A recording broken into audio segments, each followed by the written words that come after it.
You see, a loaf of bread and a few potatoes might not seem like much, but in Soviet times, they were treasures. We're diving deep into the meals that fueled a superpower through its darkest days. What they did with frozen, rotten potatoes is unbelievable, but the story of acorn bread is even more shocking. 1. Black bread.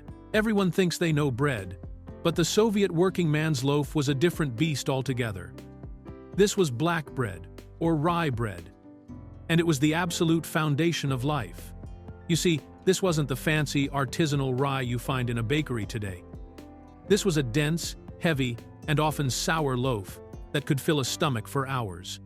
What many overlooked is that the color didn't come from some special recipe. It came from the rugged rye grain that could grow in the harsh Russian climate where wheat often failed. The thing nobody tells you is what was really inside these loaves during the hardest times.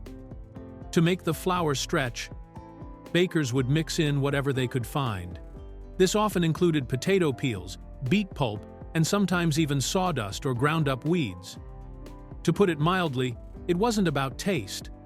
It was about calories.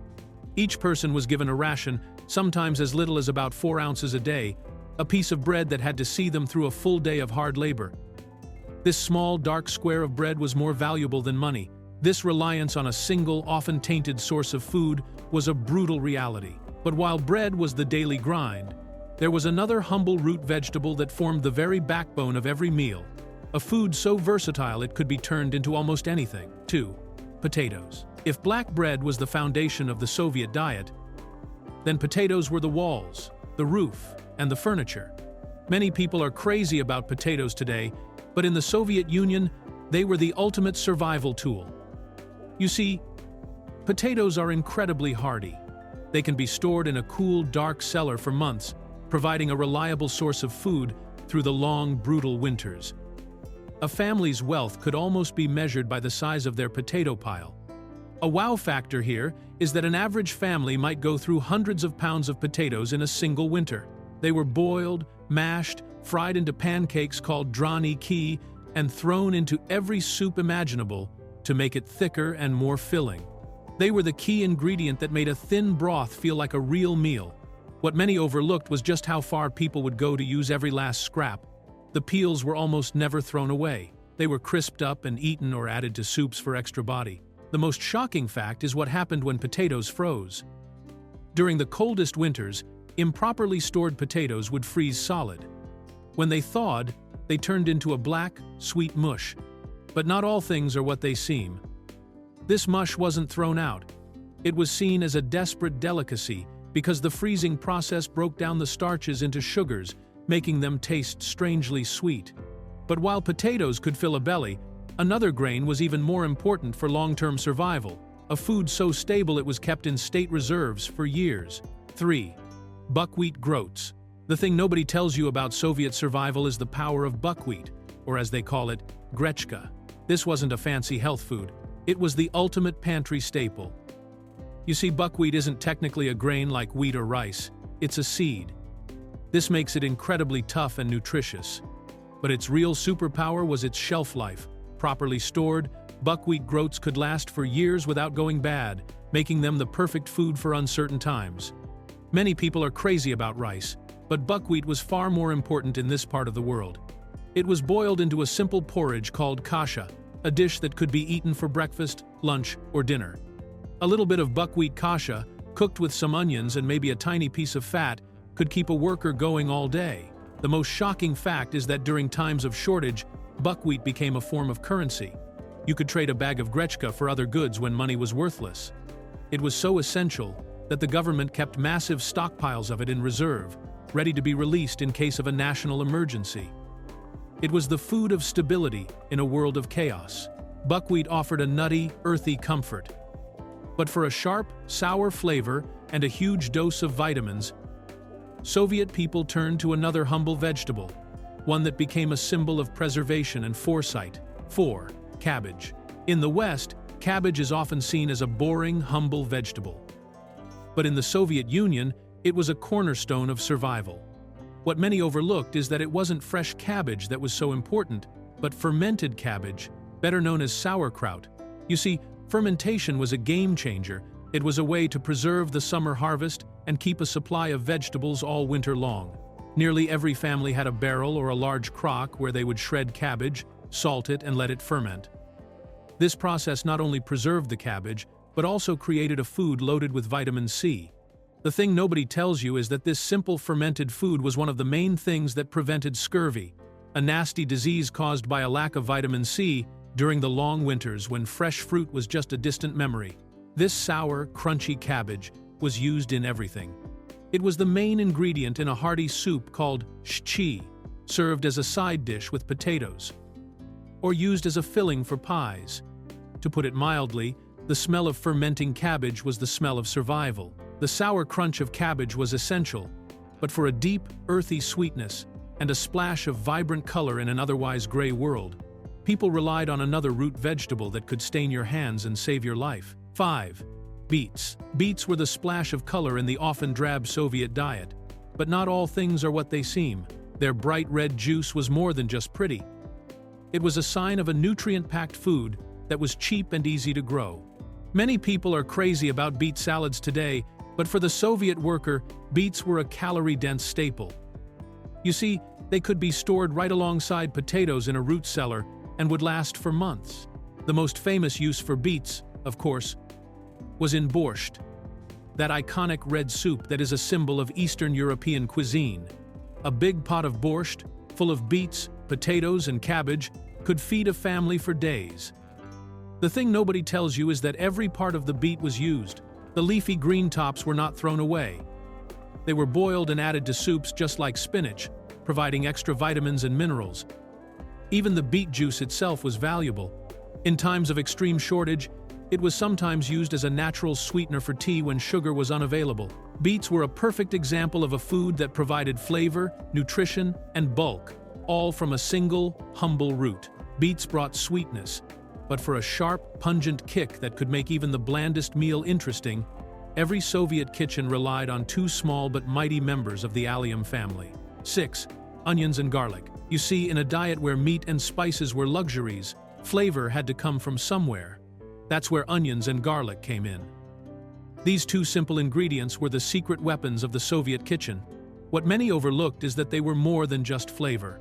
They were considered medicine. For centuries, people in that part of the world have believed that onions and garlic have properties that help fight off colds and other illnesses. In a time with limited access to modern medicine, eating a clove of raw garlic was seen as a way to stay healthy and strong. Many people are crazy about fancy spices, but a simple fried onion was often the most delicious part of a meal. Onions were fried in a little bit of oil or fat and mixed into buckwheat kasha or mashed potatoes to give them a savory, slightly sweet flavor. The thing nobody tells you is how they were eaten raw. A common working man's lunch might be a slice of black bread, a sprinkle of salt, and a raw onion or a few cloves of garlic. It was a simple, pungent, and incredibly cheap way to get a quick burst of energy and flavor. Onions and garlic provided a powerful punch. But when it came to sheer, rugged survival, another less common root vegetable, with a peppery bite, often filled the empty spaces on the plate. 7. Turnips. Before potatoes became the king of the Russian table, that title belonged to the turnip. This ancient root vegetable has been a staple in the region for over 1,000 years. While potatoes eventually became more popular, the turnip never completely disappeared, especially during hard times. You see, the thing nobody tells you is that turnips are incredibly resilient.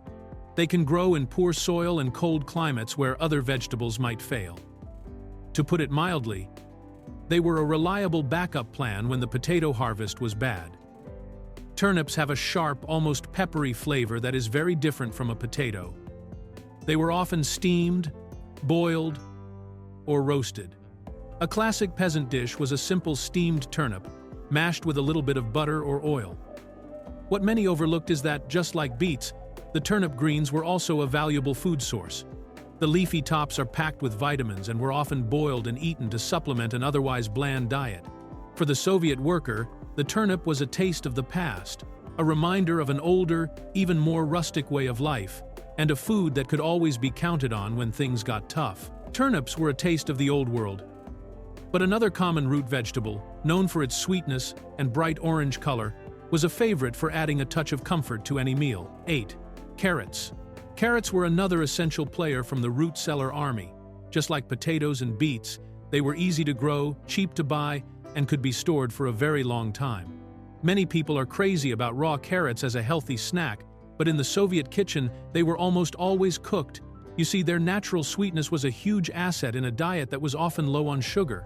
Carrots were grated and added to nearly every soup base, a combination known as a zazharka, where onions and carrots are slowly sautéed in oil to form the flavorful foundation of a dish. This simple step could transform a pot of water into a rich, savory broth. What many overlooked is that carrots were also used to make simple salads. A very common dish was a grated carrot salad, sometimes mixed with a little garlic and a dollop of mayonnaise or sour cream if it was available. The thing nobody tells you is how they were used to stretch meat. When making meat patties, or kotli thai, finely grated carrots were often mixed in with the ground meat to add bulk, moisture, and a hint of sweetness. Making a small amount of meat go a lot further, carrots added a touch of sweetness to planned meals. But when the planned food ran out, survival depended on knowing what you could find in the wild, starting with a common stinging weed that became a springtime superfood. 9. Nettles. When the snow finally melted after a long, hard winter, the first green shoots to appear were a cause for celebration. But not all things are what they seem. One of the most important of these early spring plants was the stinging nettle. You might think of it as a painful weed, but for people who knew its secret, it was a lifesaver. You see, the thing nobody tells you is that after a winter of eating nothing but stored root vegetables and grains, people were often dangerously low on vitamins. Nettles are an absolute powerhouse of nutrients, packed with iron, vitamin A, and vitamin C. The most shocking fact is that young nettle leaves, when cooked, lose their sting completely and taste a lot like spinach. People would put on gloves and head out to the forests and fields to gather baskets of these fresh greens. The most common way to eat them was in a simple green soup, often called green shichi. It was made with nettles, sorrel, potatoes, and a hard-boiled egg. This soup was more than just a meal. It was the first taste of spring and a powerful dose of medicine that helped bodies recover from the harsh winter. Nettles were the first sign of spring's bounty. But the forest held other, more substantial secrets for survival, including a type of nut from a mighty tree that could be turned into a strange and bitter flower. 10. Acorns. Many people are crazy about foraging for mushrooms or berries, but in times of true desperation, people foraged for acorns. What many overlooked is that acorns from oak trees are not something you can just pick up and eat. Raw acorns are full of bitter tannins, which are not only unpleasant, but can also make you sick. You see, a huge amount of work was required to make them edible.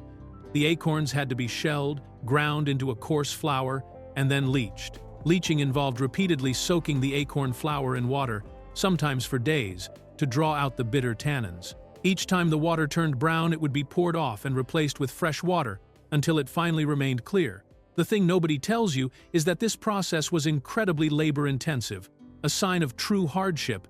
Once the bitterness was gone, the wet flour was dried and could be used to bake a dark, dense, and slightly nutty bread. It was a food of last resort, a way to get calories and protein from the forest floor when the grain supplies had run out completely. Acorn flour was a huge amount of work for a small reward, but there was another part of the forest that offered its benefits with much less effort, providing a surprising source of vitamins in the dead of winter from the needles of a common tree. 11. Pine needles. In the middle of a bleak, frozen winter, when the ground was covered in snow and no green plants were visible, there was one surprising source of vitamin C that was always available: pine needles. To put it mildly, this sounds like something an animal would eat, not a person. But for centuries, people in northern climates have known this secret. The thing nobody tells you is that pine needles, particularly from pine and spruce trees, can be steeped in hot water to make a tea that is incredibly rich in vitamin C. A wow factor is that this simple tea contains several times more vitamin C than an orange. This was absolutely critical for preventing scurvy during the winter months. It was a simple, free medicine that was available to anyone who could find a pine tree. The tea has a strong, resinous, and slightly citrusy flavor. It was a taste of the forest, a warm and comforting drink that provided a vital health benefit when no other sources of vitamins were available. It's a perfect example of the deep knowledge of nature that was required to survive.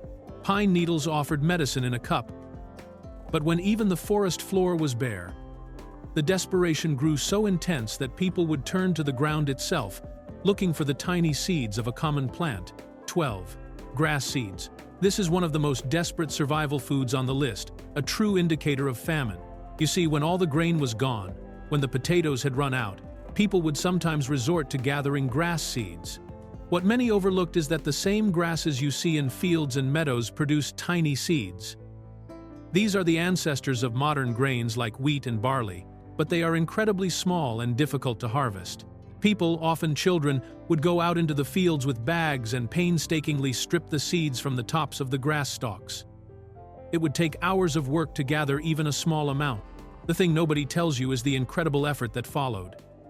These tiny seeds would then have to be winnowed to separate them from the chaff and then ground by hand into a rough, gritty flour. This flour would be mixed with water to create a thin, watery porridge or a flat, hard bread.